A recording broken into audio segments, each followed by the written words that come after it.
ঘরে তোলার আগ মুহূর্তে আলু খেতে হাতির হানায় ক্ষতিগ্রস্ত হয়েছে প্রায় বিঘা দুয়েক আলু ক্ষেত।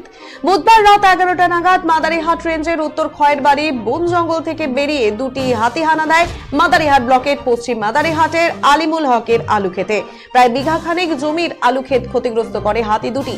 হাতি তাড়ানোর পর বন দপ্তর এলাকায় আসে বলে অভিযোগ ক্ষতিগ্রস্ত আলিমুল হকের। এদিকে ওই রাতেই আনুমানিক 1:30টা নাগাদ সংশ্লিষ্ট বন জঙ্গল সংলগ্ন ফালাকাটা ব্লকের পূর্ব দাওগাঁও এলাকায় নিজাম মিয়ার আলু খেতে হানা দেয় 3টি হাতি। হাতির হানায় নিজাম মিয়ারও প্রায় বিঘা খানেক জমির আলু সাবার করে হাতির দল। ফসল ঘরে তোলার আগ মুহূর্তে হাতির হানায় আলু ক্ষেত ক্ষতিগ্রস্ত হওয়ায় বিপাকে পড়েছেন আলু চাষিরা। বন সংলগ্ন এলাকায় বনকর্মীদের কড়া নজরদারি চালানোর দাবি করেছেন চাষিরা। হাতি তাড়াতে বন দপ্তর সজাগ রয়েছে এবং ক্ষতিগ্রস্ত কৃষকরা আবেদন করলে সরকারি নিয়মে ক্ষতিপূরণ দেওয়া হবে বলে বন দপ্তর সূত্রে জানানো হয়েছে।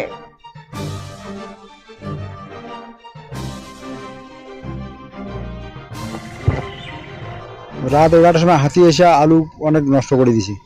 কতগুলো আলু ক্ষেত? কতগুলো আলু মানে আলু তো অনেকগুলা, কিন্তু ক্ষতি করছে 1 বিঘার মতো। আচ্ছা, কটা হাতি আসছিল? দুটো আসছিল। কটা নাগাদ আসছিল? 11টার সময়। আচ্ছা, বন দপ্তর থেকে লোক এসেছিল? ওই হাতি আমি তাড়াই দিছি, তারপরে আসছিল, ওদেরকে ফোন করছিলাম। রাত 11টার সময় হাতি এসে আলু অনেক নষ্ট করে দিছি। কতগুলো আলু ক্ষেত? কতগুলা আলু মানে আলু তো অনেকগুলা, কিন্তু ক্ষতি করছে 1 বিঘার মতো। আচ্ছা, কটা হাতি আসছিল? দুটো আসছিল। কটা নাগাদ আসছিল? 11টার সময়। আচ্ছা, বন দপ্তর থেকে লোক